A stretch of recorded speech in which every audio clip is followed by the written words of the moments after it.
Hello and welcome to the two-man power trip of wrestling. I'm your host, JP John Poz. With me today is a very special guest.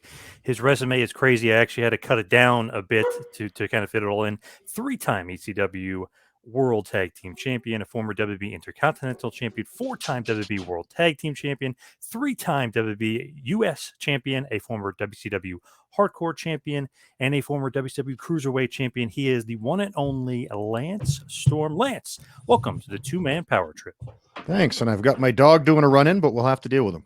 Yes, that's perfectly okay. Although I do find it funny, not that it matters at all, that when people want to run down the resume, they string all those titles, but it's like, I guess it's just an American thing, but it's like, they never mention the Japanese or the European stuff or the Canadian stuff. It's just the ECW, WCW, WWE. It's like, as if my career started in ECW. Hey, former War, right? You were a champion. I was a two-time War IJ Tag Team Champion, as well as a one-time War six-man, World Six-Man Championship as well. But it's funny, and again, not that it matters, but I always, and again, laugh is the wrong term, but if I get labeled an ECW original, it's like, how am I an ECW original? It's like I worked a lot of places and did a lot of things well before ECW. Yeah. It's funny, like who's an ECW original and who's not, and how that goes down. Because technically, Mr. Hughes was there from the very beginning. No one ever says Mr. Hughes is an ECW original, yeah? Well, that's where, to me, anyone that's going to have that moniker, to me, it should be the first place that they were sort of known as well. Like if you got your... If you got, like Chris Chetty, he was trained, I think, by Taz and started in ECW. And like the Dudleys, like they weren't the Dudleys anywhere else. Like they were put together, given the Dudley moniker there. Like, again, was it Mondo Clean or some ridiculous name that Bubba had before that? Yeah. But no one watching a Bubba match is thinking of anything pre-ECW. He was never Bubba before that. So I would consider him an ECW original. But, Jerry Lynn, it's like he did a lot of stuff beforehand. You know what I mean? At least I was aware of a lot of stuff beforehand. Like him and Waltman, even just in global wrestling, it's like, I remember as a wrestler breaking in, it's like trying to track down the tape traders to find footage of the Lightning Kid and Jerry Lynn. Absolutely, yeah. So there's a lot more to that, but again, ECW and the fan base have such a high pedestal that they put ECW on. It's if that's the first place they saw you, then you're an ECW original, I guess. Yeah, I guess you kind of, in a weird way, are an ECW original. Obviously, we're a veteran before that, but it's funny that people do say, like, ECW original, Lance Storm, always, for sure. And it's funny because everyone that'll say that knows I was a thrill seeker in Smoky Mountain Wrestling. Right, absolutely. It's like I was in the U.S. on television, and those fans are aware of it. And that was 94. That was 3 years, I guess, before, I was in ECW. So even if you aren't aware of my run in Europe and my run in Japan, there's still Smoky Mountain, which was a legitimate territory that had television. But again, not that it actually matters. If whatever you remember, you remember. And TV champion, right? Beat the clock. I was the Beat the Clock TV champion there, and I was also the CWA Catch cruiserweight. Well, not cruiser. It was junior champion. And it's funny, to this day, I'm still not sure if junior champion was meant to be a weight limit or an age limit. Because, well, they created the title when I was there, and Hiro Yamamoto, Hiro Tenzan now, we were the only two people in the division. It's like we were, again, I was, I think, about 215 at the time. He was trying to get heavier because he was on excursion. But, oh, my dog is trashing my ring light and pulling things out of the ball. 2 seconds here. The dog is going crazy. This is almost like ECW style. The dog is getting involved. Dog is getting a little crazy. Why Lance fixes that. Yep. There we Yeah, go. he's Back. usually a little better, but he's ramped up this morning for some reason. And he's Keeping 100 pounds, so it's he's hard to control when you. Uncontrollable. But where was I? Oh, Hero and I. Yep. We were In both Japan. young, and we were, again, there was, Fit Finley was there. Who else would have been there? Mills Erno, who weren't any bigger than us, and they weren't in the division. It was really just he and I every month or so would have a championship match and trade the title. And they only ever called it the junior championship. So I don't know whether I was the champion because I was young or because I was under 220 pounds. I'm not sure. So the reason why you're on today, of course, I definitely want to get into your career and everything too, but wanted to talk about a big training seminar coming up September 18th and 19th in Toronto, Canada. Of course, you can go to Eventbrite for tickets, but tell us all about this nice opportunity for some wrestlers to get trained by one of the best. Yeah, it's the first thing I'm doing in person since since March 10th. I got home March 10th, 2020. Wow. Was my last. I checked my park and go receipts. So I knew when I landed back in Calgary from my last WWE event. And so I've been home for over a year and a half now, or about a year and a half now. And this is the first time I'm doing anything in person. So it'll be really cool. And again, my green screen is acting up. Or my camera is, not sure which, but so it's going to be a lot of fun. Again, I've been training more than wrestling for the last 15 years, and I really enjoy the teaching process. So it's going to be a lot of fun for me. So when they contacted me with the idea, I'm like, well, the world seems to be getting reasonably back in order. I've had both my vaccines, so I'm allowed to travel and relatively able to travel. So I will be in Toronto to actually be there in person and lace up my wrestling shoes and put some knee pads on again, which is going to be really cool. Have you been staying in shape? I haven't been doing much else. So, Nice. Yeah. Again, I'm not in the shape I was in, 20 years ago by any stretch of the imagination, but thankfully I've had a decent home gym for a while now. So I've been able to still lift, although not heavy, during the last year and a half. And primarily, as far as staying in shape, I've been hiking and walking more than anything else. I get a little bored on a treadmill, and at my age with my knees, running isn't exactly my favorite thing. So I've been especially the last 3 months now in the summer, I've been hiking a lot of mountains and just logging a lot of miles walking. Actually, just a week ago, I broke my all-time record. I did a marathon walk and did 31 miles. I broke 50K in one day. Wow. As a challenge. Like, it's not something you would normally do because it took almost 10 hours of straight walking.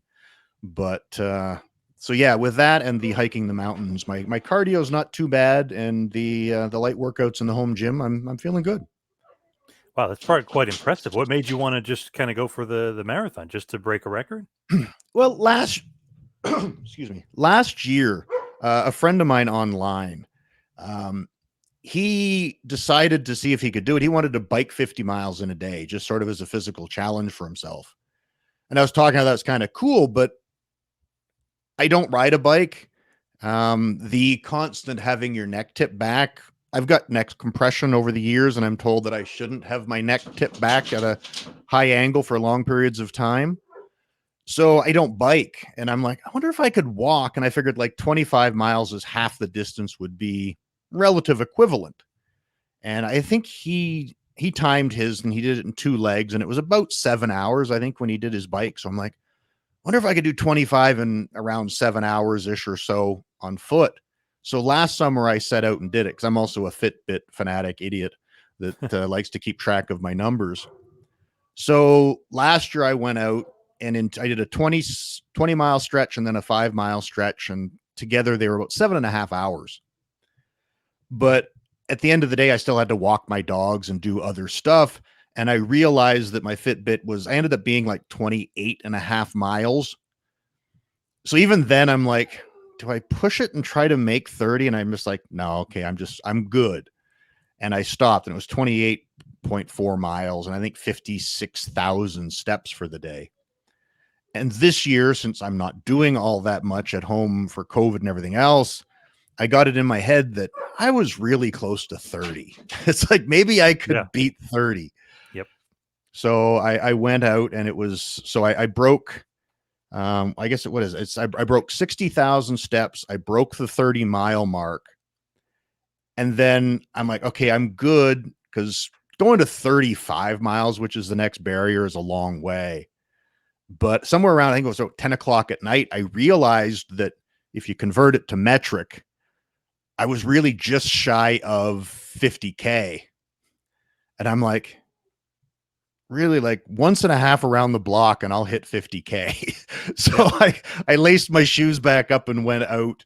So I ended up doing, I think it was like 31 and a half miles, 50K, and worked out to about 63,000 steps in a day, which is a hell of an outing.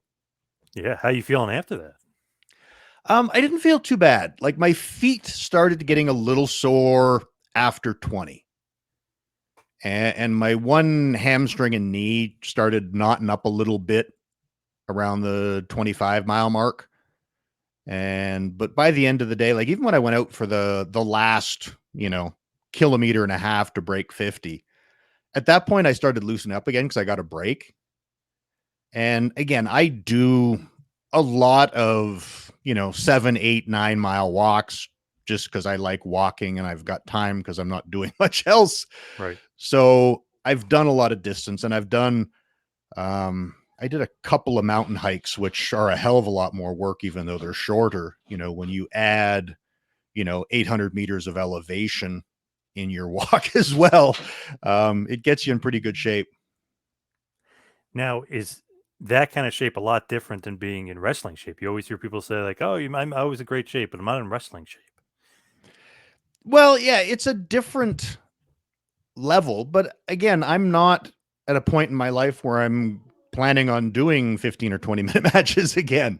Right. So it's not really imperative. Like, again, I'm 52 years old. My only real goal right now is to feel good and, be healthy. So I'm good.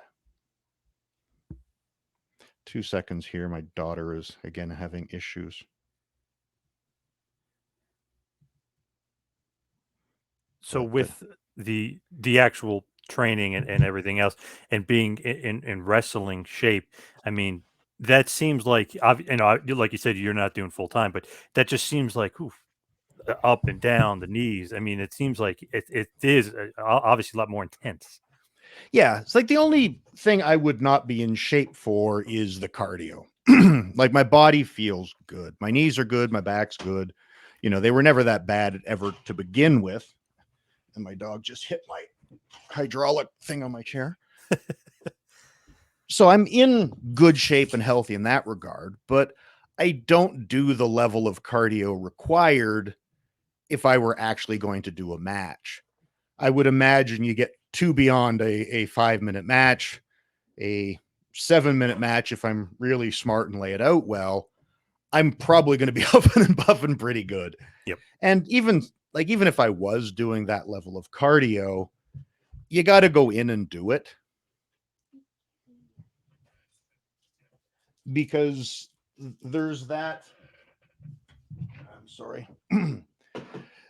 It's a different breathing process of putting the energy into it, talking, screaming, yelling, bumping, and then also relaxing your breathing. So without actually doing drills in ring and matches in ring, you're never going to be, hey, I'm going to go out and do a 25-minute match. That's a tough one.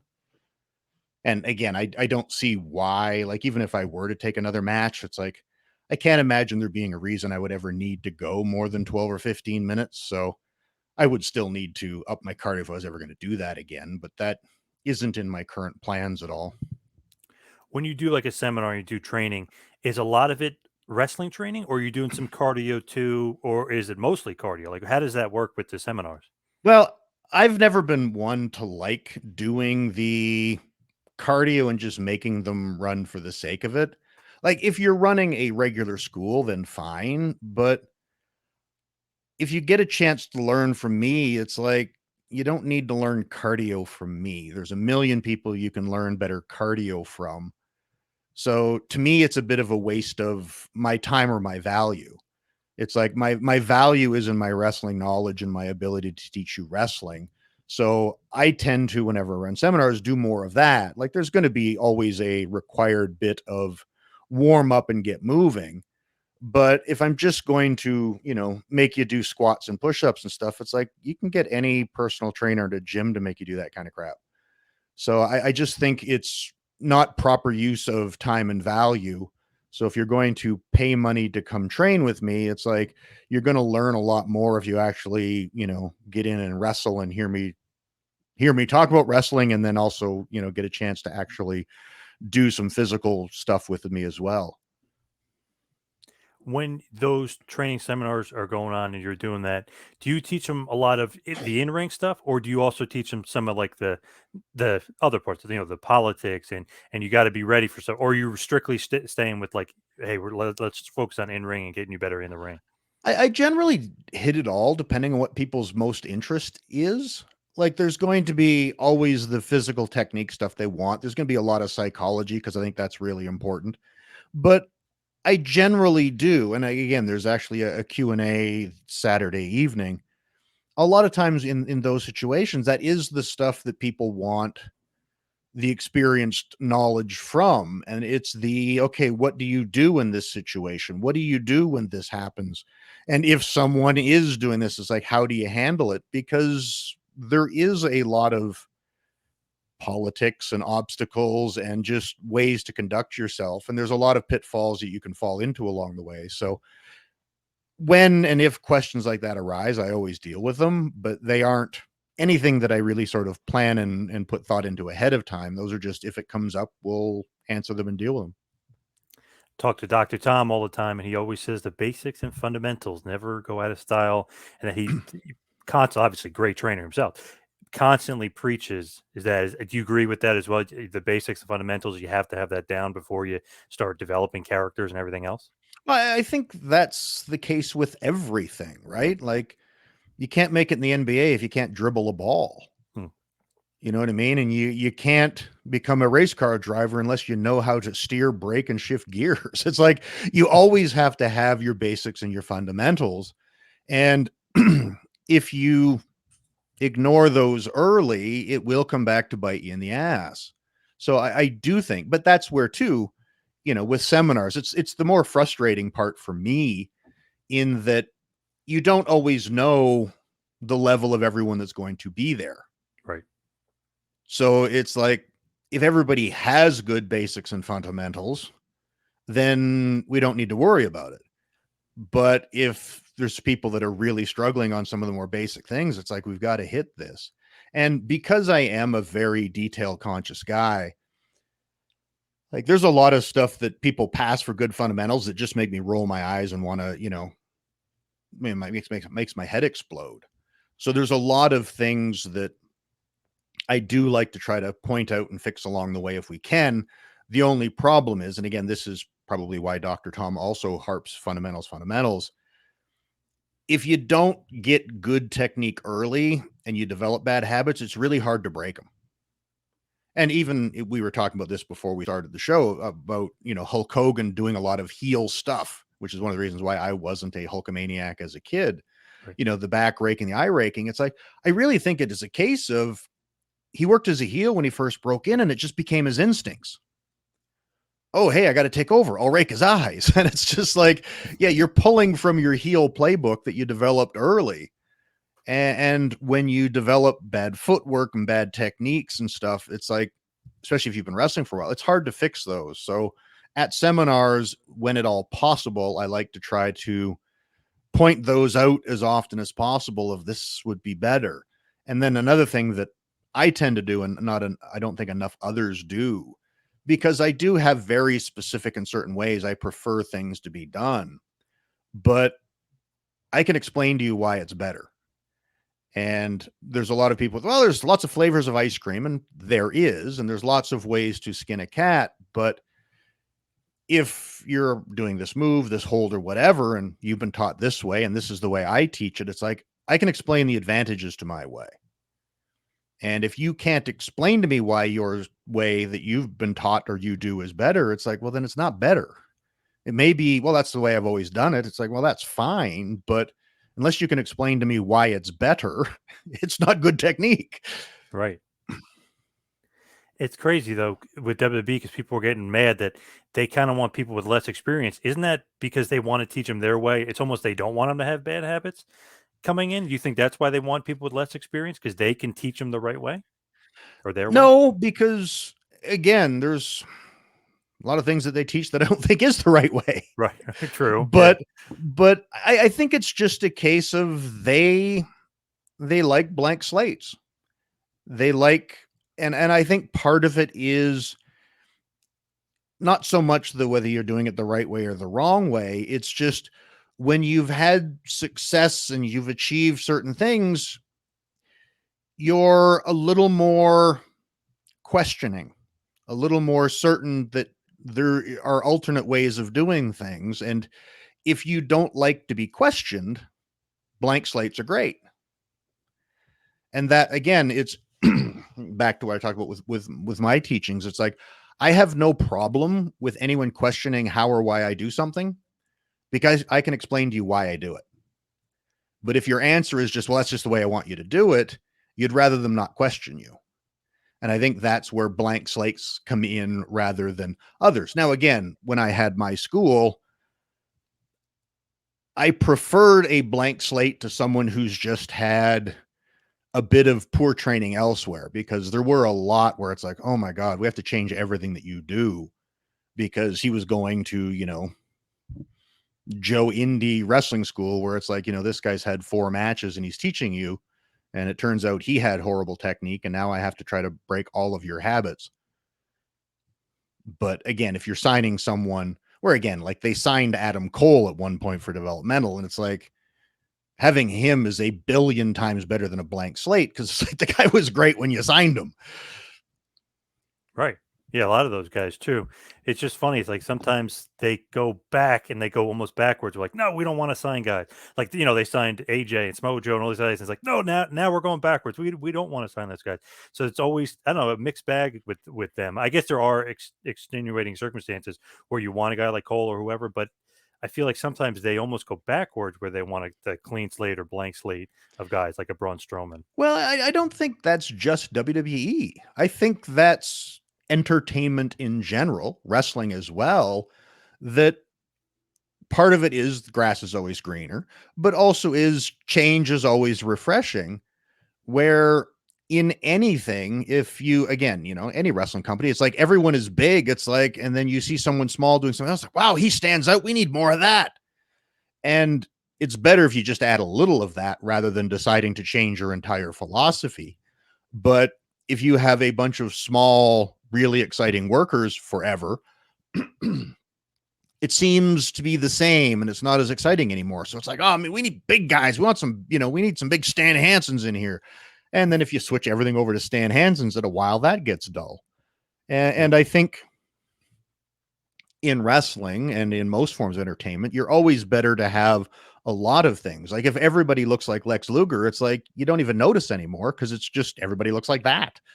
And if everybody looks like, pick the hottest woman you've got on television, it's like nothing stands out. But if you have a bit of everything and you have a Stan Hansen and you have a Lex Luger and you have a Rey Mysterio, it's like, I think that's probably a better approach.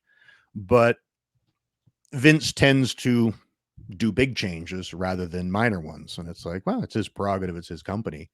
But yeah, we'll see where NXT goes in the near future. Yeah, because it seems like they want to change everything up, but as of very recently, Samoa Joe is now the NXT champ for the 3rd time. So I guess that means Cross is probably going to Raw, but it's almost like, okay, you want to change everything up, but you're bringing Joe back, and he's a 3-time champ now, and he's, a 40-year-old veteran in your developmental program. Well, if what we hear about the changes they want out of developmental, I think Joe's the perfect choice. That if you're going to want bigger men and develop them in developmental, having a big guy who's a tough guy with a rep of that as your champion, he's the one that's going to be working with all of these guys as they move up. And Joe represents a big established guy as a star. And anyone who, again, let's just pick Odyssey Jones out of the hat just because Right. he's in the breakout tournament thing. It's like, if you want Odyssey Jones to get good, it's like, well, working with Joe is a hell of a good idea. Yes. And Joe will be credible against him. So they can do the competitive matches. Joe can teach him how to be a good big man. And then when the time is right, Yankee Odyssey Jones up. Where I could see, now obviously Adam Cole is phenomenal, but if Adam Cole is your champion and your mentality and your presentation is we're pushing big tough guys, I can see the optics issue of, well, if Odyssey Jones is going to be getting kicked around and beat up by Adam Cole, it's kind of killing his big guy image. But if he's getting punched and kicked around by Joe, there's no optics issue. So I can see Joe as a figurehead, sort of as that standard bearer, where if you can get to the point in developmental where you standing nose to nose with Joe in a main event match is believable and good, you're ready for the main roster. He's kind of the measuring stick. I mean, obviously he's an unbelievable wrestler, but he would be a great mentor, I guess, is what they have in mind for him. I would imagine so, because Joe's been everywhere, done everything, and he's awesome. So, and again, maybe he's at a point in his career where security and longevity is good, and he's going to be happy to be in a position where he's probably going to have a limited match schedule. He probably won't be wrestling every single week on NXT. He, I assume, won't be doing a bunch of house shows and stuff. So it'll be a way for him to take care of his body and still be a significant pushed character that he can still be, what's the word, productive and useful, I guess.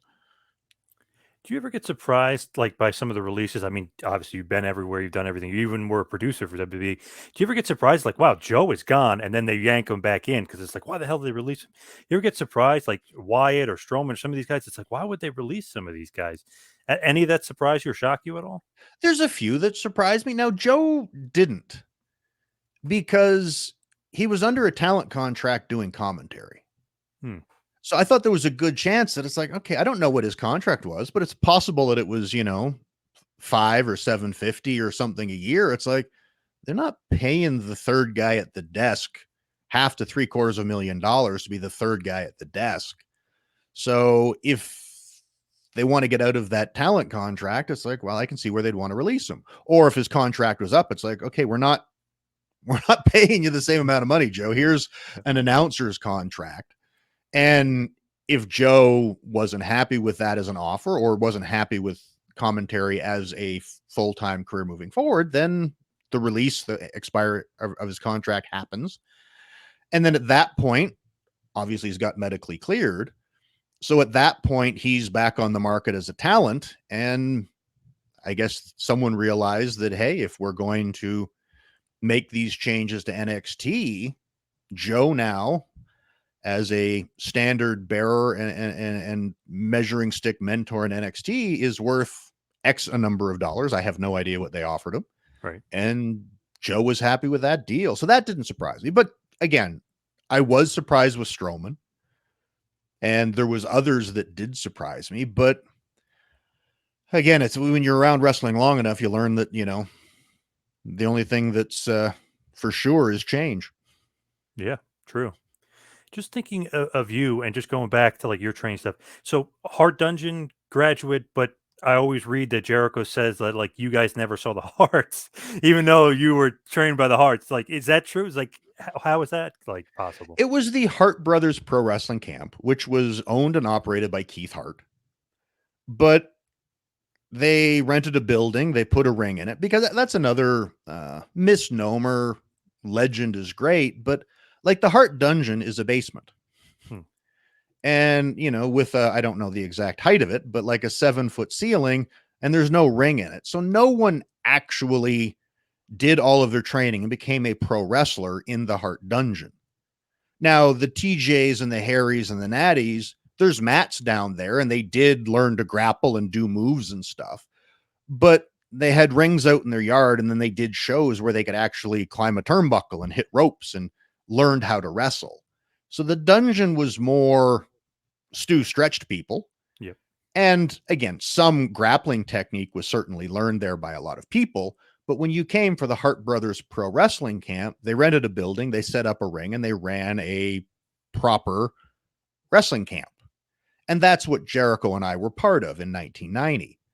And, you know, Keith showed up the first day to get the paperwork signed and collect the money. And he showed up a couple of more times. But he had a guy, Ed Langley, who was a former referee, that ran and organized things. And the general model at that point for the Hart Brothers camp was a previous graduate that still lived in Calgary that was good. They'd bring him back to teach, demonstrate. And Ed had the, you know, the binder of, we do this on the first day, this on the second day. These are the things you teach. And the previous student who went through it all would demonstrate. So that's how, again, Jericho and I did this in 91. No, sorry, in 90. In 1991 and 1992, I was the guy teaching the Hart camp because Keith showed up and did the paperwork. Ed showed up and locked the doors and instruct things, but I did all the teaching and instructing. So that was the Hart Brothers Pro Wrestling Camp system in the very late 80s, early 90s. Good buddy of mine, PJ, Just Incredible, gives you a lot of credit because he was there the year after and you were training him and helping him. Yeah, I was I was the guy that they hired and paid to be there every day and do it. Jericho and I were tight, obviously, and he was around, so he had nothing else to do. So he came by almost every day, and I think they eventually felt guilty enough that they paid him a bit too. I don't know that for sure, but I think they did. Hope so. So Jericho was there a lot too in the 91 camp. By the 92, I think Jericho was working Mexico, so that was just me in 92. But yeah, that was when I first met PJ / Just Incredible. But yeah, it's kind of weird too. Full circle. You help train him. Then when you're in ECW, he comes to ECW, and and you guys obviously form the Impact Players. But kind of another full circle thing. I mean, wrestling seems like it always has that full circle moments. Well, yeah, and it made sense, or not made sense might not be the right word, but the reason it happened is once I got to ECW. And PJ was there, we kept asking Paul if we could work because it's like, well, I trained the kid. And he's like, well, this guy trained me. It'd be fun to have a match. We had one in Calgary before he moved back to the States after I trained him. So we kept asking Paul to let us have a match. And the first time it happened, it was more just a case of other stories allowed it. It was a 3-way match with me and Justin against Dreamer. But Justin and I were both heels in a 3-way. So we worked together a bit because we're going to double up and, we do the, hey, let's work together and beat up this idiot. Right. So we did that. And I assumed that since I trained him and he learned from me, we gelled really well. So in that 3-way, Paul saw something in us together with, hey, these guys really work well together. Maybe there's something here. And shortly thereafter, we were put together as the Impact Players. And then again, our friendship from when Peach first broke in translated into the team, and it ended up being a really great thing. And I remember Peach used to do a YouTube series. Pro Wrestling 101. Yeah. And he interviewed me for it once. We were both at the same show for some reason. I don't remember why. And again, the question came up. It's like, why do you think, the Impact Players worked? And it's like, I thought about it, and it's like, we were the perfect hybrid of ECW in that everyone remembers the hardcore, hardcore matches, the kendo sticks, the fighting, the guys who, were out there in, non-traditional wrestling gear. And then there was when Malenko was there and Eddie was there and Shane Douglas and Chris Candido and the wearing tights, more technical wrestling guys. Like there was both of those elements in wrestling. And it's like, I was one, PJ was the other. And then when you throw Dawn Marie in there, we get the female aspect that was also a big thing in ECW. And it's like, we had a bit of everything that was ECW. And it allowed our matches to have both elements, because Peach would do a little bit more of the hardcore stuff and a little bit more of the edgier ECW angle. And I would do more of the, again, the Rob Van Dam, the Jerry Lynn, the pure wrestling end of it. So I think that was one of the reasons why the Impact players worked so well. And I think the other thing is, I think generally speaking, teams work better when there's definitely the guy that's in the driver's seat, rather than both guys having, the visions, and you have to sort of figure out which one wants to do what and which we're actually going to do. But because I already had that mentor established with PJ, because I trained him, he was perfectly happy and trusted me to lead the charge, if you will. So it was very easy to direct and keep us focused. And there wasn't that, what happens often is where there's bickering amongst the team because he wants to do this and I want to do this. Peach trusted me enough to be selfless and do what was best for the team. And I think it really worked well. For sure. And it was a little opposites attract too, like a little yin to yang, because he can be presented as, even though he's a really good wrestler, present the hardcore with the jorts, and you were like that straight laced. I'm going to be very serious in this promo, and he's talking about smoking you, and everything else. So it was a little bit of yin and yang, which worked perfectly. Yeah, because he was, again, he was more not that he couldn't be the wrestler part, but it's like that was sort of what Just Incredible was. So yeah, there was each complementary aspects of it that really worked, rather than the more common bookend teams where both guys are the same thing. Now, I always ask this to like ex-ECW guys, and you usually get a similar answer, but it's kind of, it always changes depending on the guy's relationship. Was Paul Heyman a genius or not a genius? Because that's always, people are like, yes, he is, but then there's always a caveat. What did you think about Paul? Well, it's funny in that, again, I would, if I won't use that name, I still think he was brilliant. It's just, I don't know if being smart enough to hide weaknesses and accent strengths should be given the genius moniker. It's just for some reason, 90% of the damn wrestling industry isn't smart enough to do that. Like, Paul was brilliant at looking at someone and finding the aspect of them that is best marketed to get them over. And in that regard, if you want to throw the genius moniker at him, I'm certainly not going to argue with you. Where I think so many others in the wrestling business, they have a vision of what they want, and they're more apt to stick that round hole in their square peg, so to speak, or the round peg in the square hole, where Paul Heyman will look at you and figure out what shape you are, and then they'll shove you in the hole that fits. And I think that's where Paul's genius is, that, again, he got more out of less than I think anyone. And again, part of it was necessity, because he obviously didn't have the budget to just pick who he wanted. He had to take who was available, but he would always find a way and find a strength. And I've used the analogy before. It's like so many wrestling promoters will see the cloud in the brightest sky, and Paul will find the smallest silver lining of the darkest cloud. And where many promoters will be that, God damn it, this glass is 10%, this glass is 10% empty, where Paul will find a glass and go, damn it, it's 5% full. It's like, we got a drink here. Right. And I think that is Paul's genius, that he will find something. And even just, and again, I don't know this for a fact, but I assume it's the case, and I'm fairly certain.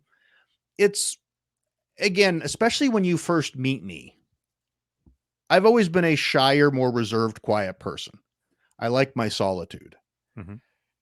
But when I'm around people more, I loosen up and I'm a completely different person. And it's funny because every territory I ever went to, they all have we brought you out of your shell. And it's like, no, I do this everywhere I go. It's just when I first show up, I'm a little quieter. Right. But where Paul was, and again, maybe he was lucky, but I knew Chris Candido from Smoky Mountain Wrestling. We not only worked together, but we lived in the same apartment complex. We went to the gym together. We were pretty tight. So when I came to ECW, and again, part of it I think was on the recommendation of Chris Candido, when I was in the locker room with Chris, I was comfortable. And it's like I joke and rib with Chris, and I'd have that smart ass personality stuff that I had in ECW. But when I wasn't with Chris, I was, again, my more quiet, reserved person. And I think Paul saw that. So what was my first program on TV? Well, I'll put him out there in the ring with Chris Candido so he can Yeah. be the guy I see in the back that's got personality. He can do that out there. And the program with Chris really helped bring me out of my shell as a character on television. And again, Paul saw little bits and things and went, man, I can do something with that. And again, the original, and this is, I think, also Paul's brilliance. And again, I don't know if it still is, but he used to use the word pencil in his email address. I won't give the whole thing out, but well, it's the old school term, right? The booker is the pencil. And I think Paul was, again, brilliant in that. And again, I don't know if this is why it was called the pencil, but it's why I say it was called the pencil, because you don't want to book an ink, because you always have to be able to rub stuff out and change. And Paul was really good at having a vision. We'll go here, but he always kept branches open. And that's something that he taught me as a booker, in that when you make your plan, make sure there's exits along the road. So if the crowd goes different, it's like, go that way. And the original triple threat prospect that I did, I was originally just supposed to turn heel enough so that the ECW audience would embrace me as a babyface. Chris and Shane were going to be the heels out of it, but he wanted to bring me out of my shell, give me a little bit of an attitude with that prospect heel run. But when Chris and I split, I was going to be the babyface. That was the plan. Right. And we were half, 2/3 of the way through the program, and Paul just comes in and sits down and goes, hate to tell you this, Chris, but you're going babyface. And Chris was like, what? I don't want to go babyface.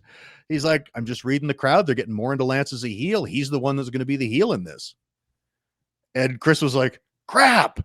I'm like, okay. And it just went that way. And then, Tammy came back from WWE, which gave Candido even more of a baby face because she was so popular in ECW that it was like, no, this is going to work. And Paul got us to our destination. We ended up having to take a completely different road.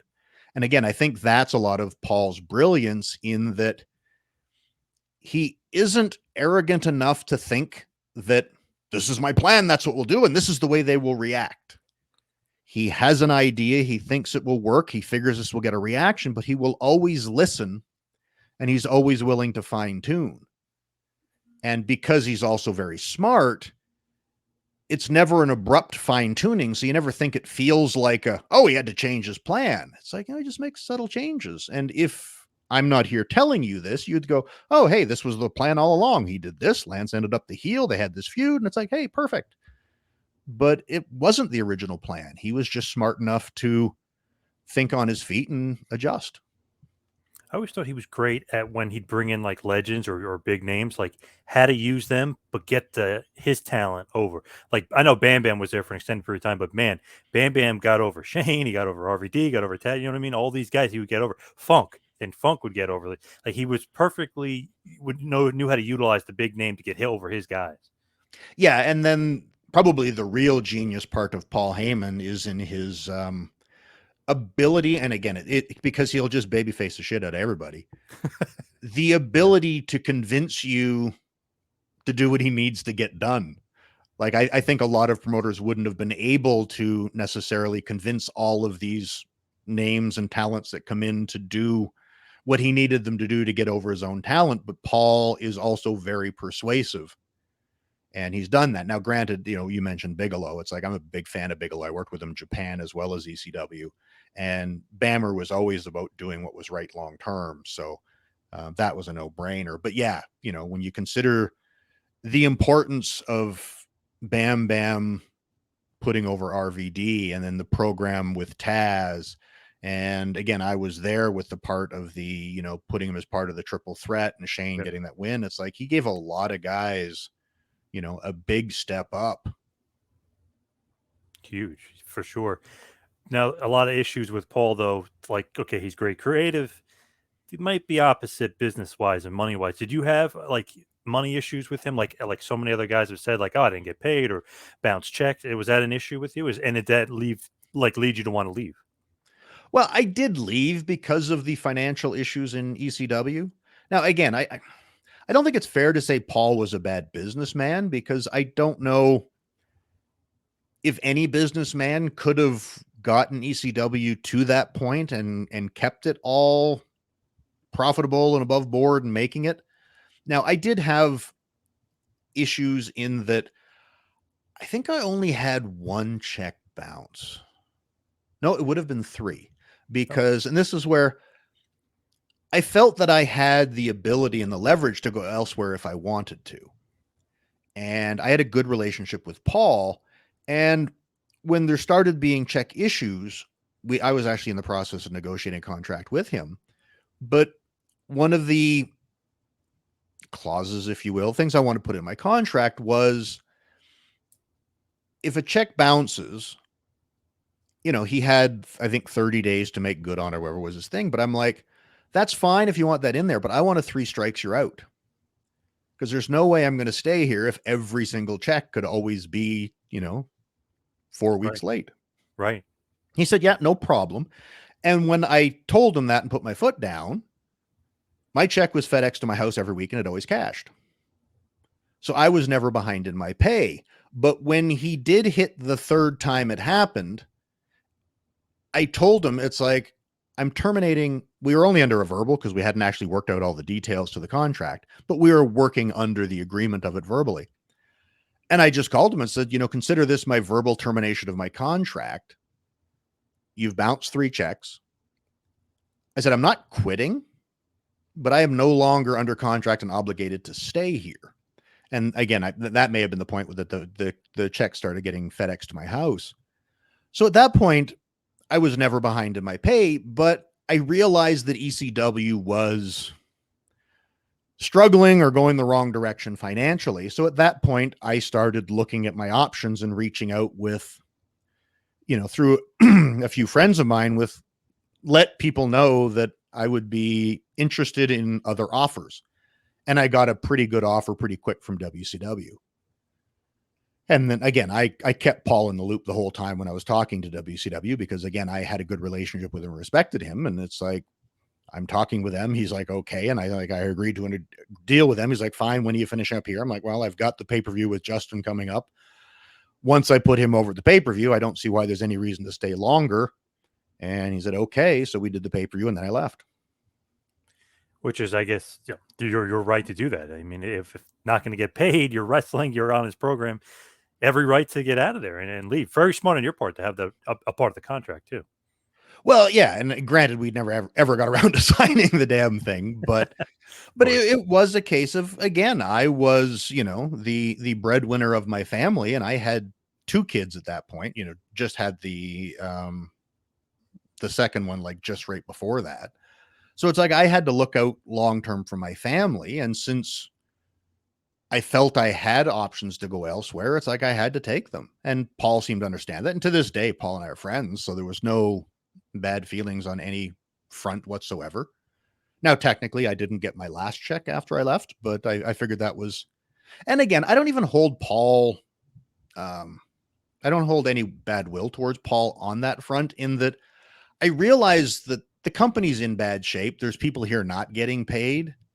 And I'm going to a really good financial situation. Me losing that last check really didn't hurt me at all. So had I fought Paul and managed to get him to give me that last check, it's like someone else in the ECW roster is not going to get paid. Right. True. And it's like, okay, starting next week, I start getting a really great weekly check from this other company. So I just, you know what? I loved my time there. I loved Paul. It's like, I'm not fighting over a check. Right. Makes sense. And obviously WCW gave you a nice offer. Was that when you first got there, was Bischoff still there, or was that Russo and WCW that gave you the offer? It was both. Okay. It was under the Bischoff Russo regime. Terry Taylor was the one that reached out first. He was a producer, agent, whatever. Might have been part of talent relations. I'm not sure. But he was the one that reached out, and he was the one that sent up the, hey, we can fly you to Atlanta this week and meet with Eric and Vince. I'm like, okay. So I met at a hotel suite that I guess Eric and Bischoff used to, book and write the television at. And after they did that, they had the meeting with me. So I met with both of them. I negotiated the contract with Eric and then briefly discussed potential creative ideas with Russo. So did you like the landing spot? Were you comfortable in WCW right away, or were you thinking, "Oh man, this is political warfare right off the bat"? All those big names are there, and there's a lot of turmoil. Obviously, Bischoff and Russo working together was a bit odd for a lot of different reasons. But what did you think when you first got there? Well, I knew what I was getting into. Like, I was going there for financial security. Again, because I had a family and 2 kids. And to be honest, me as a fan, I always preferred the NWA/WCW than WWF. I preferred the more pure sports, serious presentation of their product. So in the back of my mind, when I broke into the business, WCW was always my goal more than WWE. And obviously, Jericho had been there. I had friends there, so I knew what I was expecting. So I wasn't going there under the guise of, oh man, I'm going to be a main eventer and headline here in no time. It's like, I knew where my place was going to be, but I thought there was some degree of void because a lot of the younger talent had left. Yep. WWE at the time was just saturated with people. So I thought there would be more opportunity to have a place. I knew it would be, the top 2/3, but not the top, third. But so I went in there with, this is a good contract. This is going to be financial security. And I'll see, as long as I get to have matches, I'll be happy. And then very quickly, it turned out that I'm working with people that I really like and enjoy working with. So it was like, it was fun and rewarding too. Cause it's like, I'm out there having matches with Billy Kidman and Rey Mysterio. And it's like, the MIA guys. It's like, well, this is fun. And obviously, what was it inside of, 3 or 4 weeks? It's like, I'm starting to get this big push. So I ended up getting more featured than I expected. So it was like, it was a win-win until 10 months later and the place shut down. Right, unfortunately. But it felt like at the point when you first got there, there was a huge void because that worker, that like work rate guy, the guy that they knew, like the Jericho, the Dean, the Benoit, the Eddie, the Saturn, like that guy that was so synonymous with WCW that, like, okay, if Hogan's going to have a okay main event against Luger or something, like you knew Benoit or somebody in the undercard was really going to make the show worthwhile. So you almost like kind of fit that void to me anyway as a fan. It's like, okay, now they got a work rate guy, a guy who could be either top of the card, middle of the card, wherever, but you knew he was going to have a good match. I always felt like you kind of fit that Benoit spot. You know what I mean? Like, okay, this is going to be somebody they could do something with. Well, that was sort of the, the void I thought I had a chance of filling. And where obviously in WWE, there wasn't a void on any level. They just had, so many people because so many had just recently jumped that direction. So I was hoping for that upper middle card spot and have that time in that thing to prove my worth and my value. And maybe at some point move up higher than that. But it's like, I was content with that. And I got really lucky in that I started at the exact same time Johnny Ace did. And Johnny Ace came in from All Japan as an agent, really pushing himself as a finish guy that could up the quality of matches and near falls and finishes and stuff. And I had spoke with Johnny back in '94 after Smoky Mountain about potentially going to All Japan with Candido. So I had known Johnny a little bit, and we were on the same flight in to the town where I debuted. And so Johnny needed someone who could successfully execute more complicated All Japan style finishes, that was willing to be a workhorse and work really hard to demonstrate his value. And obviously, I also needed someone on the agent production side that saw something in me that would allow me to get the minutes in a match to demonstrate my value. And Johnny saw that in me right away. So he was my agent on my very first segment and for my first, several months there. So he was the prime architect of that initial push. He was the one that called me with, okay, you're going to be winning the US title tournament. We're giving you a push. We need to establish your finish. We're going to, really get behind you and do something. And he was also the guy that, every day I was at TV, I saw him with fighting to get a few more minutes in those matches, fighting to get me more time to highlight me, because my success was tied to his success. So it really ended up being a good combination. And I benefited greatly from Johnny needing that guy that could do his style of work, because there was a lot of guys in WCW that either couldn't or didn't want to work that hard. Right. I don't think that Mike Awesome, New Blood Rising, you winning the title was his finish. That doesn't have Johnny Ace written on it, but maybe no, that was that had Disco Inferno written all over it. Right. Yeah. But yeah, I wouldn't have minded the New Blood Rising finish if we weren't in Canada. Right. And it's like, I explained it to them, but they didn't care. But I'm just like, that crowd liked it. You're not supposed to like it. It's such a bad finish. Yeah. But it's like, oh, it'll get you so much heat. I'm like, not up here. It won't. Hell no. It's like, if we were doing it in the States, great. And then the other thing, and I've mentioned this in other interviews, that really bothers me, in that if the idea was we need to protect Mike Awesome because we have big plans for Mike Awesome, then by all means, sacrifice me and I'll do the 5 jobs in one match like this ridiculous finish requires. But I think it was 2 weeks later, it might have been 3. Mike Awesome got a complete makeover and was that 70s guy. Yes. So it's like, doing that to me was a complete waste. Where if they'd have had their heads about them and knew they were going to make him that 70s guy, I should have just beat him strong, clean in the middle of the ring, and I would have been a god in Vancouver. Yep. And especially with Brett there, like and Jacques Rougeau, yeah. But do the match. I get the guy in the half crab. He manages to make the break. It's a great false finish, another couple false finishes, and finally sharpshooter. Tap him to the sharpshooter right in the middle of the ring. The place goes absolutely ballistic. I beat him clean. I was presented strong. And then you hit Brett's music. And the place goes absolute batshit crazy. It was one of the loudest things I've ever heard in my life. And you have one of the commentators say, it's like, he used Bret Hart's move. What's Bret Hart going to think about him stealing his move? So you bring Bret out with that question in your mind, and he gets in the ring, and we stand 2 feet apart, and we look at each other, and we hug.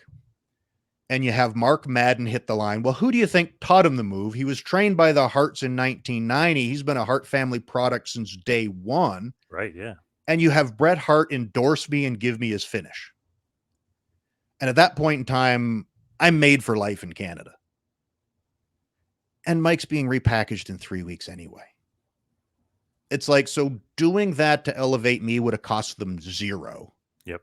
Instead, they went with a bunch of gaga that, could have killed me in Canada, to be honest. Right. Like, even in the locker room, Bret came up to me and he's like, please don't take offense to this, but this crowd could turn on you tonight with that finish. And I said to him, it's like, yeah, I know. I think that's why you're here. And he looked at me, he was like, what do you mean? I said, I think they figured no matter how bad they shit on me tonight, if Bret Hart comes out and raises my hand at the end, they'll forgive me. True. I said, I think you're my get out of jail free card. But he's like, yeah, it could be. He says, but just be aware. He says, like, this crowd could turn on you. And I'm like, I know. And it's like, risking that was, in my opinion, idiotic. When Mike's already the fat chick thriller, which is not a, career defining moment to begin with. No. And then he's going to be wearing, 70s zoot suits and doing the lava lamp lounge in 3 weeks. And again, Mike was a good dude, and he was the first one too. Like, he was like, I'd rather just do a clean match and put you over. I'm like, yeah, well, that's not what's happening here, because Vince Russo and Disco Inferno are the bookers. It's crazy. You did have a great run despite that oddly booked pay-per-view, which is just strange, and especially now knowing that it wasn't Ace, and obviously I figured it wasn't him anyway, but that Awesome's going to get repackaged. It was just a disaster. But you were booked pretty strong, though. I remember you had the 3 titles at once: the cruiserweight, the hardcore, the Saskatchewan hardcore invitational title, the shit title, and the U.S. title, which was the Canadian title. I just thought that was awesome because you think, okay, it's legendary U.S. title sticker. You put it over on the Canadian. I mean, what heat? But I feel like you're booked great in WWE despite some of the craziness that was going on there. Well, that's again too. Now, again, I don't know this for a 100% fact, but I do believe it to be true. And this is what I was told, that after I got there, where again, I mentioned that I discussed creative with Russo when I first got there. Yep. That first meeting, and we're just sitting across the table after Eric and I finished with the contract thing. And he says, just off the top of my head, first idea I have, you're going to be Eric Bischoff's illegitimate son. He says, you have that same cocky look on your face that he always has. And I sort of look over at Eric and he looks back at me. And part of me's thinking, it's like, does him thinking I have a cocky, arrogant look on my face a good thing, or is this going to cause trouble? And then the other thing that went through my head is I look at Eric because he had the black hair at the time. And I'm like, what is he, like 10 years older than me at best? It's like, how is he going to be my dad? Right. And thankfully, the next time I saw them, Eric's like, yeah, I killed that illegitimate kid thing. It's like, that ain't happening. I'm like, okay, good. But I didn't have a whole lot going on at first. I did I ran in, but like they didn't seem to have a direction.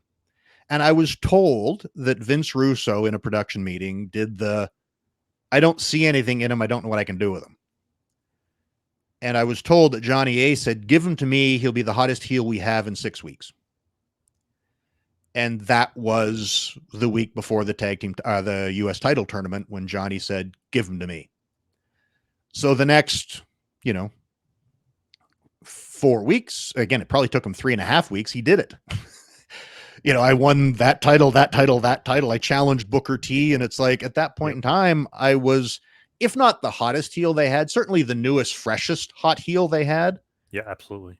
And he proved that it could be done. And then shortly thereafter, he started, I think they saw the value in Johnny and moved him on to other people. And then I got the more ludicrous finishes followed up with that. But again, Johnny was the one, in particular, I know he was the guy that worked out the finishes that he wanted for the tournament.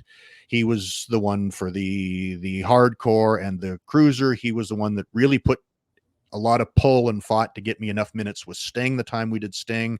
Yeah. He was, again, he primarily put the finish and the ending to the Booker T world title match.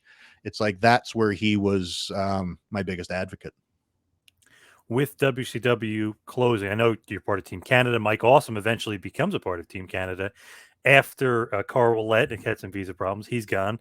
Jim Duggan makes a brief appearance. He's gone from Team Canada, which was weird. But Mike Awesome is in Team Canada, and then that kind of leads to the end of WCW. That seemed like it was going to be a pretty strong Team Canada with Mike Awesome. Obviously, the Duggan thing is it was what it was, but it seemed like that was like kind of on the way to being a strong stable with you, Skipper, Mike Awesome, Tylene Buck. Yeah, they were getting behind me and Mike as a team. Now, I was of the understanding, again, I don't know it to be fact, but I was of the understanding that he and I were actually going to win the tag team titles on that last Nitro. Oh, wow. Before it became the last Nitro, that was the plan. But when the WWE people got in, it's like, well, we got to switch the world title because we're not hiring Steiner. We're taking Booker. I think the cruiserweight title was changing as well. And they're like, we don't want to change every title. And since they were hiring all 4 of us, they're like, let's just leave the belts on Palumbo and O'Hare. We'll get through tonight and figure everything out. So Mike and I's WCW tag run got cut off at the knees, hours before it was going to happen, which is a shame. Just that, again, I've held tag titles pretty much everywhere I've ever went, except WCW. Would have been a nice, footnote in history. Your introduction for me would have had to been longer. Yeah, there you go. Yeah. But so we missed out on that. But yeah, Mike and I as a team, we're going to be, I think featured fairly strong in the tag team division moving forward.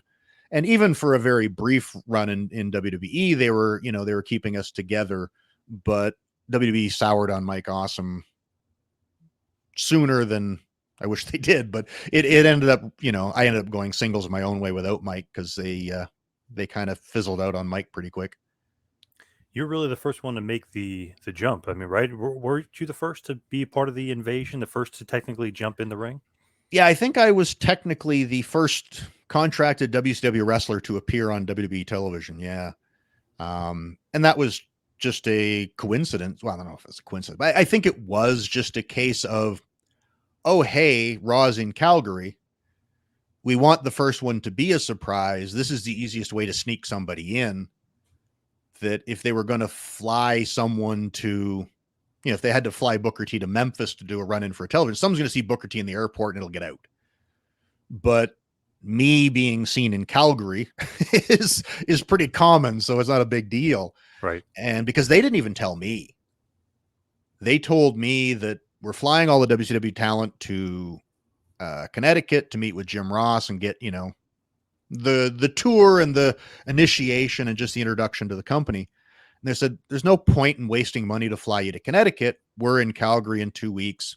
Just come down and you'll have your meeting with Jim Ross at the building. Okay. So I went down thinking that was the truth. And it was mid to late afternoon that someone came up to me. It's like, oh, you're on the show tonight, kid. And I'm like, yeah, right. Ha ha ha. And ignored him. And then later Johnny came back to me. It's like, yeah, you got your gear right because you're on tonight. I'm like, what? I'm like, you're not ribbing me? He's like, no. He says, you're on tonight. I'm like, oh, okay. So I had like 2 hours notice because they didn't want it getting out. And again, maybe they also thought it's like, it's his hometown. He'll definitely get a big reaction. Yeah. Where again, obviously, if they'd have done something in Houston television a week or two, either side of that, they might have done it with Book.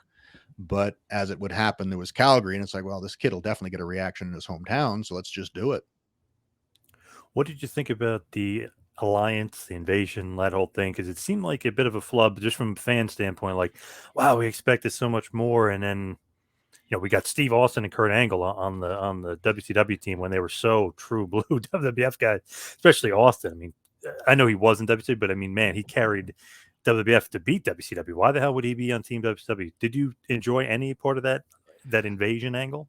I enjoyed some of it. I think the one thing that really worked was the show where they did that dramatic turn in the ring with the ECW guys and the WCW guys. Yeah, like that worked well. That was really cool.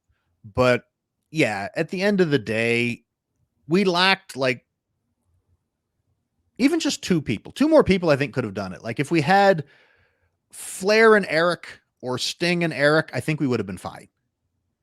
I think again, Sting or Flair as someone who everyone associates as WCW.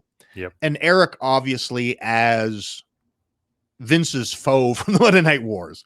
It's like not having Eric at the start and we've got Shane McMahon as our leader really, really hurt. And not having Sting or Flair. Like I think if we had those two, obviously a few others would have helped as well.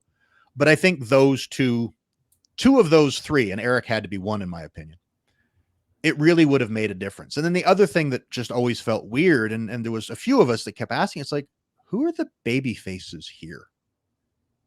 Like it just feels weird. Like when you're putting stuff together, you generally, okay, they will cheer this, they will boo that. And it's like, we never sort of knew what reaction we were supposed to be trying to get because it's like, who are the baby faces? So that was odd. And then one other thing, which again, I wish I would have managed to snag one, but I've never actually saw them. PJ claims he saw them after my initial run in. And then Bill DeMott did his. And then there started being a few more. I had pitched to the office. It's like, we're not as identifiable. Like we're just a whole bunch of people.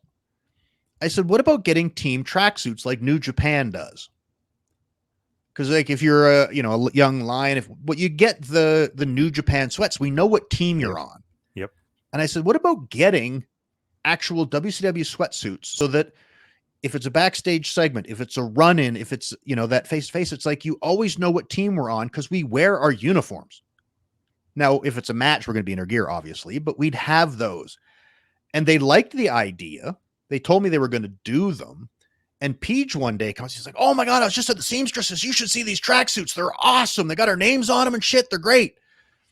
And like the next week they changed the direction, everything. And it's like, they kiboshed it because, things were going a different direction.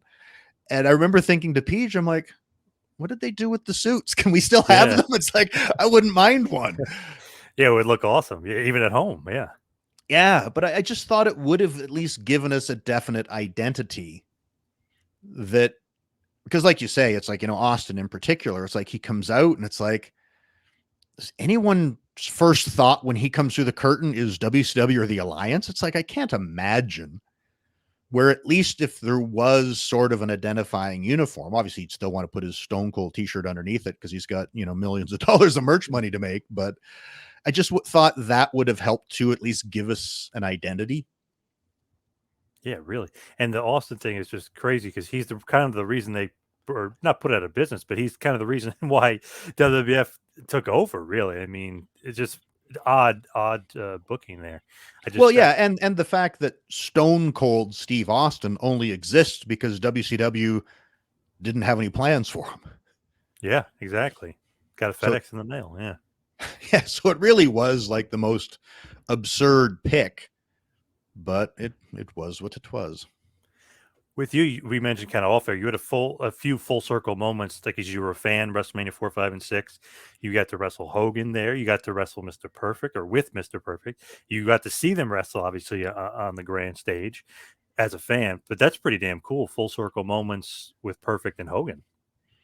Yeah, in that, again, we talked about this before we started the show. I was at WrestleMania 6 as a fan. And it was years later watching it that I realized that I was in the audience when Mr. Perfect wrestled at WrestleMania 6 at the Sky Dome. Awesome.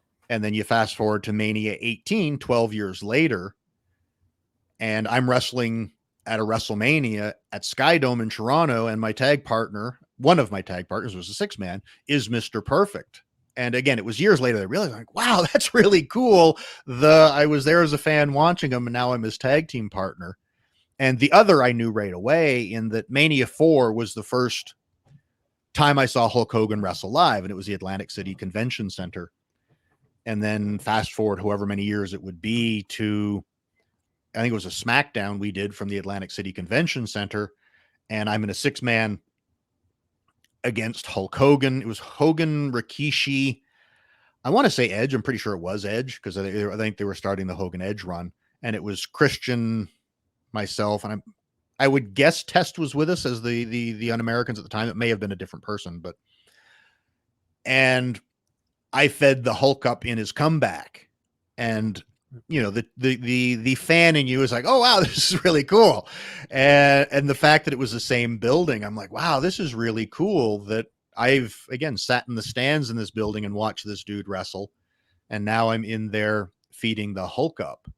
So yeah, that was a real cool full circle moment, if you will. And it's cool anytime those come around where you realize that your life has really changed over the last however many years. Absolutely. You're Intercontinental champ there, a few tag title runs. I feel like the Un-Americans maybe had some more legs. Did you think that too? Like it could go a little bit further? Yeah, there was some political stuff over the Un-Americans thing. And I still every once in a while hear other sides of it and stuff that I didn't know at the time. But yeah, there was the office had decided that Christian and Test weren't as into it as they were supposed to be. I have no idea why. And then word came down that they wanted them to get their hair cut, that we wanted to be more of a militant look and wanted them to match my, at the time, didn't have to be the flat top that I had, but they wanted the short, more I think military accepted haircut, and they both balked at that a little bit. But there was already, you could tell there was someone that had a problem with us for some reason, because when we were first formed as the Un-Americans, we were specifically told, we don't want you having matching gear. We don't want you guys to look with bookends. We want each of you to have your own individual look, but we do want a unifying thread.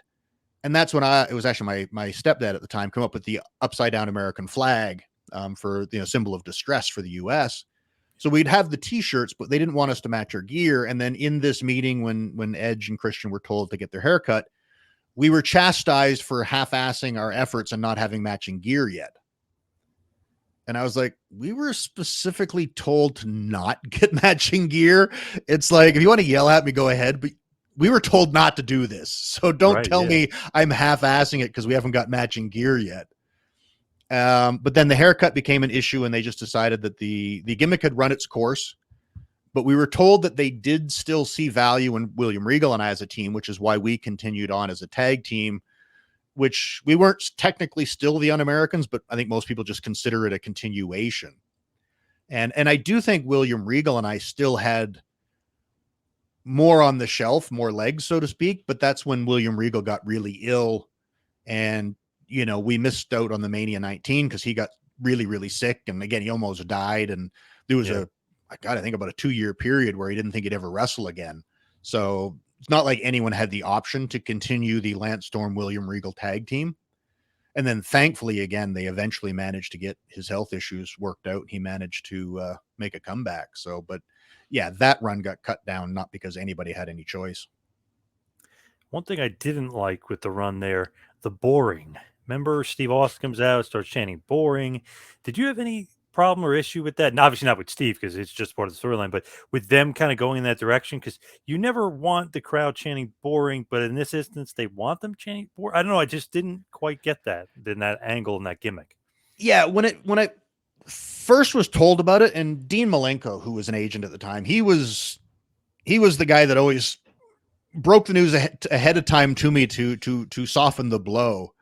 And he came to it, and he was the one that came to me when they had the large penis idea and the other ones where he's like, just to let you know, Vince found this funny in the production meeting, so don't be surprised if. But when he first came to me, the boring thing, I'm like, oh God.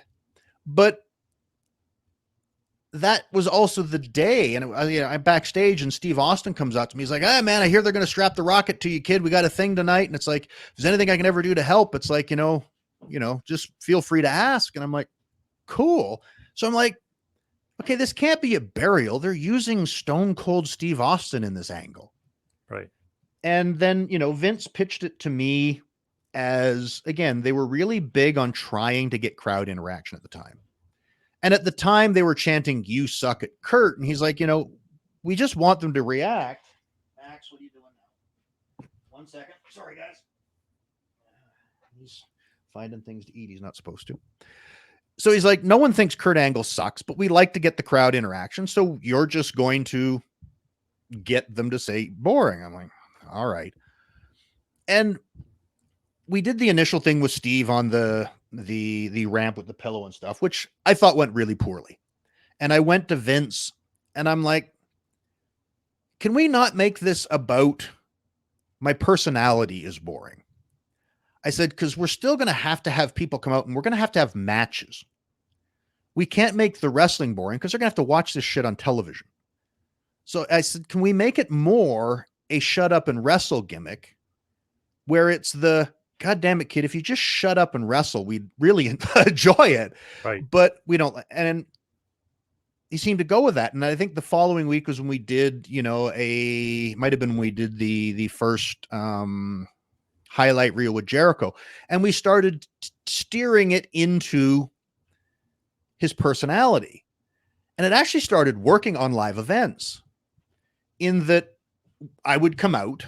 And again, Brian Gewirtz was writing some of the stuff at the time. And I always got along good with Brian, where I would go to the ring and I would produce the prepared statement. And I would point out that, the audience calling me boring is actually slander or libel, whichever the spoken word is. And that, my lawyer has informed me that if you do this, I'm going to sue you all. And then I would read the definition of boring from the dictionary to point out how I'm not, which obviously would garner a really strong boring chant. Because what's more boring than, reading the damn dictionary? Yep. And then my opponent's music would hit. I do the head turn like I did in WCW. The pop would be huge because A, it's the babyface, and B, I shut up. And it started working. And oddly enough, as soon as I went and told Vince it was working, they changed direction. But the thing too, and I've mentioned this on a few interviews, there was an eventual payday that got sidetracked, unfortunately.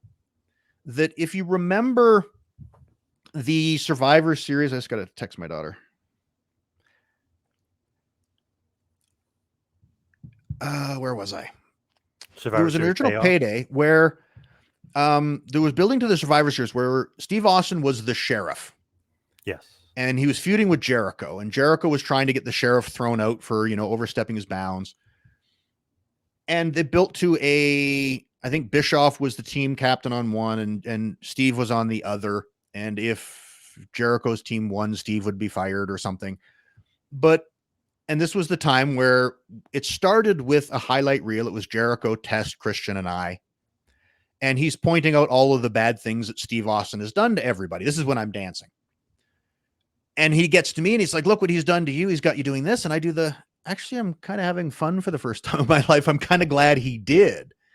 And they beat me up. Austin comes out and he, RVD comes out and he sets up a tag and I pin Chris Jericho. I get a huge babyface reaction and we're moving forward. And I was told that I was going to be Austin's final pick for his team.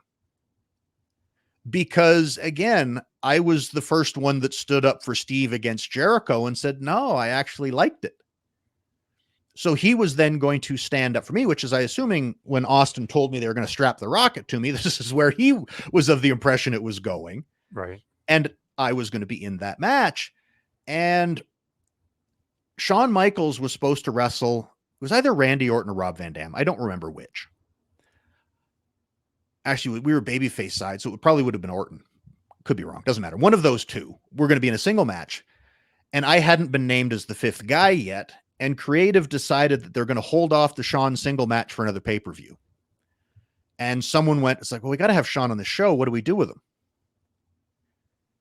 And he got my spot. Damn. And my whole angle just fell off the cliff and never went anywhere again. And it's like, that would have been a big pay. Now, I don't know if they would have given me as highlighted a portion of the match like they did Shawn, but I still would have been on Team Austin in their Survivor Series. Instead, I was probably wrestling somebody on Sunday Night Heat, and that was the end of me. But there was an original plan, and when I knew there was somewhere that it was going, I wasn't as against the boring angle and where it went, but it just all ended up falling apart. Yes, that's, I don't know, the way it goes. It just stinks sometimes. Like they think, I don't know, boring's going to get over. It doesn't. But then when you actually do get it over, then they go in a different direction. Very, it can be strange world of professional wrestling for sure. But as we start to wind it down, we head towards the finish here. Post WB, I was always a big fan of seeing you pop up places, especially when you pop up in Ring of Honor. I loved when Bryan Danielson had that great title run. You came in at the huge ROH show, and it was you and him for the title. Awesome match. It was one of those things where it's like, wow, I thought Lance was retired. Nope, he's back. Do you remember that match and that little feud there with Danielson as glowingly as I do? Yeah, it's one of my favorite matches. And it was a case of, again, I was retired, but Gabe Sapolsky kept trying to get me to come back and trying to get me to come back. And he ended up getting credit because that was my first match back, but it wasn't actually the reason, in that he had tried to get me to come in. And then 1PW from England at the time were running really big shows, and they had reached out to try to get me to come over. And I'm cheap and like to find ways in which I can do things that I want to without having to pay for them. And my wife had always wanted to go to England. So when the 1PW people called me, I actually set a price that I thought they'd turn down. Yeah. And it was like, okay, I'm going to set a really high price because I don't really want to come out of retirement. And it's like, if they agree to it, I'm also going to add, they've got to buy 2 tickets because I'm bringing my wife. And they said, okay. I'm like, oh shit, I guess I'm coming out of retirement. So my wife and I flew over, I think 4 days early. We spent 4 days sightseeing in England. She flew home, and then I took the train up to Doncaster and I did the 2. But once I agreed to the 1PW shows, I'm like, well, I'm coming out of retirement. Got to get in shape.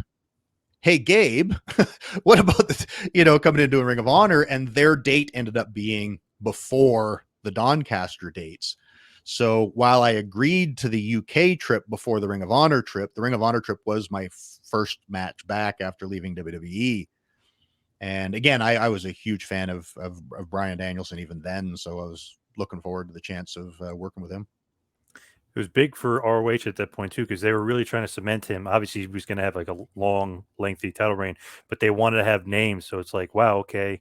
So bringing Lance Storm, technically, quote unquote, out of retirement.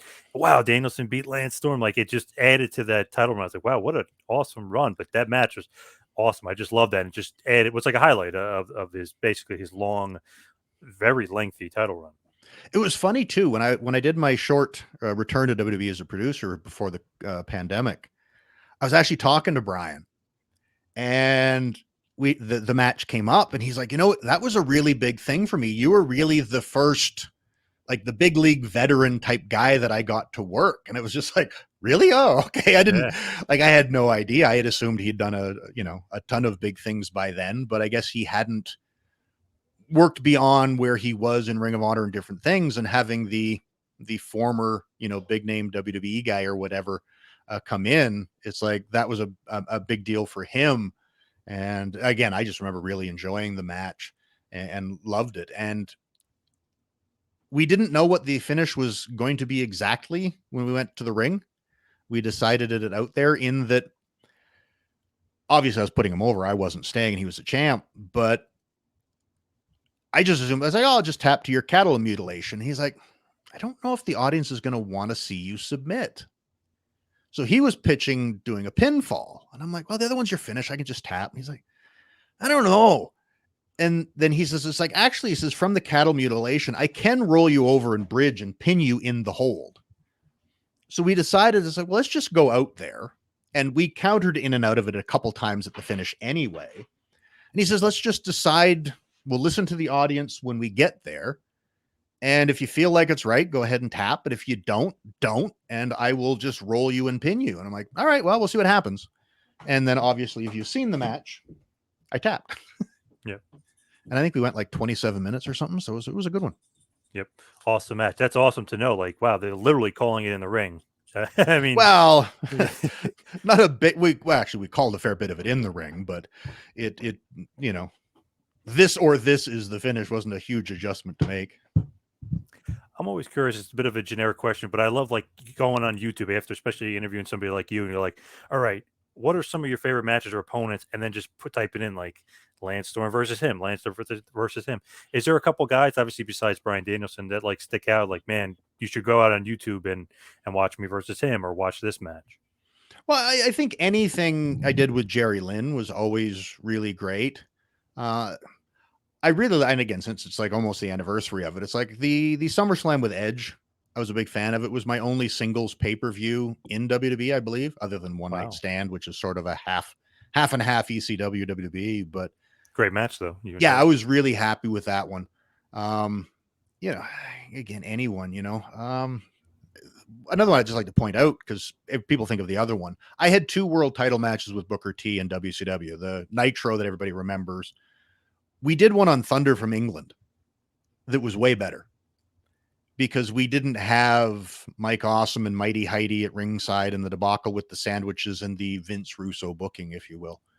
We just had a straight up match that I think was a fair bit longer, and I was much happier with it, but it doesn't get anywhere near the praise, because the Nitro one is more significant because I was on the run with the belts. But the later match with Book, actually, anytime I was in the ring with the Book, we always had really good chemistry together. Like right from the first time where we'd never worked with each other, it clicked, which would have been that world title match, the first one. It clicked and worked well. And it's like, I was fortunate to have a couple matches with him in WCW. And then again, there was I think 2 different tag runs I got to do programs with him. You know what I mean? So it's like, when it was Christian and I as Young Americans, we got to work with Booker and Goldust. When it was William Regal and I, we got to work with Booker and Goldust. And then even just the initial few house show runs as the Invasion was just kicking off, I did several house show singles matches with Book, and that guy's just phenomenal. We gelled like right away. So I always love working with Book. So if there's any match you pull up that has both Booker T and I in it, I think that one's worth checking out. What would you say is the legacy of Lance Storm, including being a trainer of a lot of people that made it or still on TV today, a lot of people that made it, being a great wrestler, world traveled, great worker? What would you say if somebody said, like, looking back, what's the stamp Lance Storm left behind, or what's the legacy of a Lance Storm? I hate that term, and I hate even thinking about it. It's like, not that you're that old or anything, you know. No, but it's like your body of work is your body of work, and everyone can think of it what they like. You know, from day one, I always just wanted to be respected by my peers as being good at the job, and I firmly believe I have that. And if the legacy ends up being the people that I was trained and helped out along the way, then fantastic. If my legacy is a dude that always produced a good match and, you know, didn't hurt anybody and was always a professional, then that's great too.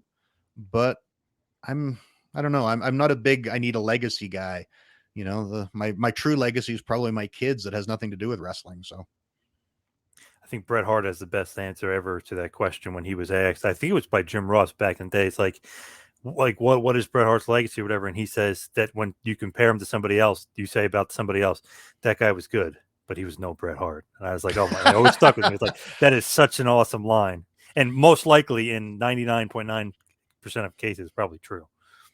yeah, well, actually, you know, in 100% of the cases, because even if you wanted to make an argument that someone was better than Bret, there's still no Bret. It's like Right. no one was better at being Bret than Bret. But wrestling's a subjective art, so if you want to remember me as being great, fantastic. If you want to remember me as being mediocre, it's like, hey, that's your prerogative too. If you want to remember me as a guy with a dog that won't behave, that's cool too.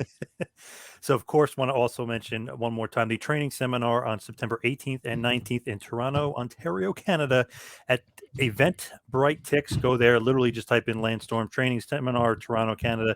It pops right up. Obviously, it's going to be a good one, right? This training seminar is going to be like no other. Yep. Again, it's 4 hours each day in the afternoon, and there is a Q&A that I assume they're still available. I don't know, but there is a Q&A in the evening on the Saturday as well that I'm doing. So I will be doing lots in Toronto, September 18th and 19th. So come out and say hi. Also, please give us all your plugs, social media, and even where people can get information on doing some virtual training with you. Yeah, you can follow me on Twitter at Lance Storm. That's the best place. If I do anything or announce anything, it'll always be on Twitter. So that's your best place to find me. I am doing coaching virtually via Zoom and stuff, match feedback and seminars and other things. All inquiries for that you can send to swavirtualtraining@gmail.com. All right. Awesome stuff. Mr. Lance Storm, thank you so much for all the time today. Really appreciate it. All right, man. Take care.